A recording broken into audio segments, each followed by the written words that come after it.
This story begins in Romania, in the year 1480. Prince Vlad returns victorious from a campaign against the Ottomans, convinced that he has protected his people and that his fight was worth it. But what he finds upon his return is not glory or celebration, it is the worst tragedy of his life. His beloved wife, Elisabeta, fled in the middle of the conflict and was attacked in the forest. When Vlad finds her, she is caught in a trap, fatally wounded, and beyond saving. She barely manages to look at him and smile before dying in his arms. The prince is devastated. Everything he fought for seems meaningless if his wife is no longer by his side. Consumed by despair, he heads to the church seeking answers. There, he begs a priest to intercede with God and bring Elisabeta back, but the priest tells him it is impossible, that the young woman now rests in heaven, and that God does not grant reincarnations. Vlad refuses to accept this answer. He has killed in the name of faith, sacrificed everything he had, and yet God has abandoned him. Rage takes over. With tears streaming down his face and his voice breaking, he renounces God. In a desperate act, he stabs the priest, declaring that until his wife returns, his life no longer belongs to the Creator. Immediately after, he grabs a crucifix, pierces it with a dagger, and drinks the blood that flows from it. That blasphemous act transforms him forever. Vlad becomes a cursed being, a vampire the world will come to know as Dracula. Immortality becomes his punishment. Meanwhile, in 19th century Paris, a priest belonging to a secret order dedicated to investigating the paranormal arrives at a psychiatric hospital. He is welcomed by Dr. Dumont, who presents the case of a young woman named Maria. She is kept chained and under strict watch because she shows strange and violent behavior that no one can explain. The priest listens to her story. Maria, only 25 years old, was engaged to a man from a noble family. But during her wedding, at the mere sight of a bishop, she went into an uncontrollable fit of hysteria and displayed supernatural strength. The records of her birth are even more disturbing. They date back to 1759, which would mean she is over a century old. Intrigued, the priest examines her. He notices her rejection of religious contact and her skin's sensitivity to light. Right before his eyes, what he suspected becomes clear. Maria is not just a patient, she is a vampire. Upon further analysis, he concludes that she is not a first-generation vampire, which means there is someone far more powerful who turned her. Maria confirms this truth. She speaks of her master, a prince who will soon come for her because he is on a mission to find his princess. The priest realizes that the true objective is not just Maria but to discover this prince and stop him. This clue leads him to a figure that has been mentioned in legends for centuries, Dracula. Meanwhile, a lawyer named Jonathan travels to a remote castle in the Carpathian Mountains. His mission is to finalize a deal with the Count, who plans to acquire property in Paris. The journey is dangerous. The coachman abandons him halfway out of fear of wolves and hands him a crucifix for protection. Jonathan, skeptical, thanks him but admits he does not believe in superstitions. When he reaches the castle, the doors open on their own, and a dark atmosphere surrounds him. There he is greeted by Count Dracula, who introduces himself as Vlad, Prince of Wallachia. Although he appears cordial, his presence is unsettling. During dinner, Jonathan notices that the Count does not eat and handles the objects on the table with a strange, almost supernatural control. The conversation focuses on the property Dracula wishes to purchase in Paris, but tension rises when Jonathan's crucifix falls to the floor. The Count picks it up and throws it into the fire with disdain. He then shows Jonathan to his room and warns him not to leave during the night because old castles are full of memories that can haunt. Jonathan feels uneasy but obeys. That very night, his curiosity gets the better of him, and he begins to explore the hallways. He descends into a candlelit cellar and finds a coffin. Inside lies the Count. Before he can react, he is attacked by the castle's creatures and loses consciousness. When he wakes up, he is chained, a prisoner of Dracula. The Count explains to him that he must never invoke the name of God in his presence. He declares that he has been condemned to wander for eternity, feeding on human blood. Jonathan, terrified, begs for mercy. Instead of killing him right away, Dracula decides to tell him his story. He recounts how he lost Elisabeta, how he prayed for a miracle that never came, and how he cursed God, becoming trapped in immortality. Jonathan listens intently. Dracula confesses that for centuries he has searched for his beloved, convinced that she would be reborn. To lure her, he even created a special perfume that enchanted crowds, but he never succeeded in finding her. In his loneliness, he turned many women into vampires, including Maria, though none of them filled the void in his heart. Jonathan, weakened, speaks of his fiancée Mina. He shows Dracula a locket with her portrait, and at that moment something unexpected happens. Dracula is stunned. Mina's face is identical to Elisabeta's. The vampire feels that he has finally found her. Instead of killing Jonathan, he decides to keep him alive, because thanks to him he has discovered the woman he has searched for over 4 centuries. Convinced that he has found his lost love,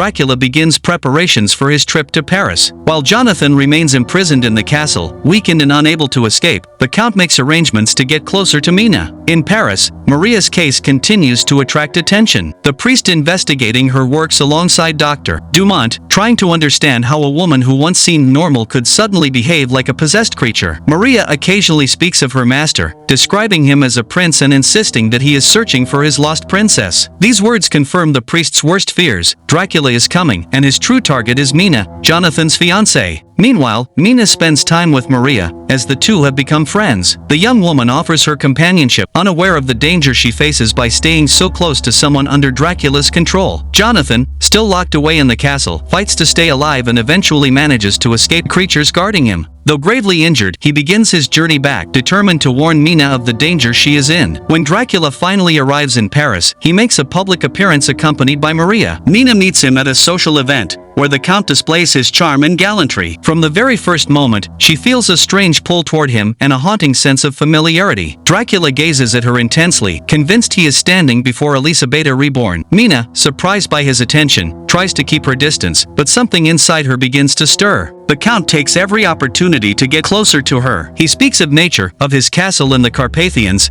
and of how solitude has been his only companion for centuries. Mina listens, even though she cannot fully understand his words. When he shows her an ancient music box, identical to the one he once shared with Elisabetta, Mina is shaken. The melody stirs strange feelings in her, memories she cannot explain, and emotions that leave her deeply unsettled. The urgency escalates when Jonathan finally reaches Paris, exhausted and barely alive. He has just enough strength to warn everyone that the Count is not who he appears to be. Meanwhile, the vampire continues to seduce Mina with his charm. She resists, but little by little she finds herself trapped by the intensity of his gaze and the way he speaks of eternal love. One night, Mina confronts him, demanding that he leave. He assures her he would never harm her, but when he tries to say goodbye from the balcony, he appears ready to throw himself into the void. Horrified, she begs him not to do it. Mina's confusion grows stronger by the day. On one hand, there is her engagement to Jonathan, who has returned frail and wounded. On the other, there is her inexplicable attraction to Dracula, who insists she is his long-lost love. Still, Mina cannot erase the image of the music box or the intensity of Dracula's words. The melody haunts her like an echo she cannot escape. When Dracula appears in her room again, she accuses him of deceiving her, but he swears he has never used the perfumes or tricks he uses on others. He tells her that she is different because he does not see her as a victim but as his one true love. At that moment, Mina's emotions overflow. Her memories seem to merge with those of another life, and her heart pounds violently. Dracula takes her hands and reminds her of the words Elisabetta spoke before she died, that she could not live without him. Confused and on the verge of tears, Mina surrenders to what she feels. She embraces him, kisses him, and begs him to make her his. Though he hesitates, fearing he will condemn her to the same curse that has tormented him, he finally gives in. He sinks his fangs into her neck and drinks, beginning her transformation. The priest and Jonathan arrive too late. When they enter the room, they discover Mina is gone. Only traces of her departure remain. Alarmed, they conclude that Dracula has taken her back to his castle in the Carpathians. With the help of Dr. Dumont and a few allies, they prepare to pursue him and confront him on his own ground. Meanwhile, Maria tries to attack her fiancé Henry but is stopped. In the confrontation, Jonathan and the priest manage to destroy her once and for all, making it clear that there is no turning back. The battle against Dracula will be their final chance to save Mina. The journey to Romania begins. The group of Jonathan, the priest, the doctor, and several soldiers arm themselves with stakes, crucifixes, and every weapon they can gather. They know that facing the Count in his castle means risking their lives, but there is no other choice. Mina is already in his hands, and if they do not act quickly, they will lose her forever. Inside the castle, Dracula welcomes Mina as if she were Princess Elisabetta reborn. He shows her the halls, speaks of his life in solitude, and promises that now, at last, they will be together for eternity. Mina, confused, touches the music box and feels the melody envelop her completely. In her eyes, fear mixes with attraction and the eerie sense of reliving something that happened long ago. The attack on the castle begins soon after. Outside, cannons fire upon the walls. Dracula's creatures rush to defend him, fighting fiercely against the soldiers. Inside, the Count prepares to resist, convinced that no one will take away what he has waited for so long. Mina watches in anguish, unsure whether she is being rescued or torn away from the only love she feels is real. The castle shakes with the cannon fire aimed at breaking down its walls. Inside, Dracula orders his his creatures to hold their ground at all costs. The soldiers accompanying the priest and Jonathan fight their way through the shadows, clashing with gargoyles and servants who protect their master. Amid the chaos, Dracula steps away from Mina, promising he will return for her. He leaves her in one of the safest chambers before descending to face the intruders. Jonathan and the priest manage to enter and carefully make their way to the cellar, convinced they will find the vampire there. They discover a coffin and unleash all their weapons on it, only to realize it was a trap. Dracula appears behind them, stronger than ever, and attacks ferociously. He overpowers the soldiers with ease until he comes face to face with Henry. In a matter of seconds, he bites him and leaves him unconscious. Then he turns his attention to the priest, sealing the doors so no one can escape. The priest confronts him, insisting he is not there to kill him but to save him. Dracula, furious, replies that his battle is with God, not with men. The priest corrects him, saying that in truth he has always been fighting against himself. The vampire recalls aloud how faithful he once was, how he killed in the name of faith, and how everything was taken from him. His voice breaks as he struggles to hide his pain. At that moment, Mina's scream echoes through the corridors. Dracula rushes to her and finds her hiding, terrified by the battle raging around her. He embraces her desperately, convinced that if he dies, the curse will end and she will be free. Mina stops him, begging him not to do it. She tells him he is not her prison, he is her freedom. Her words tear through him, for they are the final proof of her love. The priest arrives and reminds Dracula that only he can change his fate. If he truly loves Mina, he must let her live and turn back to God. With tears in his eyes, Dracula accepts the sacrifice. He spreads his arms and allows the priest to drive a stake into his chest. In that instant, the vampire begins to age rapidly, regains his mortality, and collapses in Mina's arms. She holds him as his body withers away. Through sobs, she hears his final words of love before he turns to dust, finally freed from the curse that tormented him for 4 centuries. At the same time, Dracula's servants disintegrate as well, released from his control. Mina weeps bitterly, clutching the ashes of the man who was her great love in another life. Jonathan watches in silence, understanding there is nothing he can do to fill that void. The castle lies in ruins, and Dracula's story comes to an end, a tale marked by sacrifice and redemption.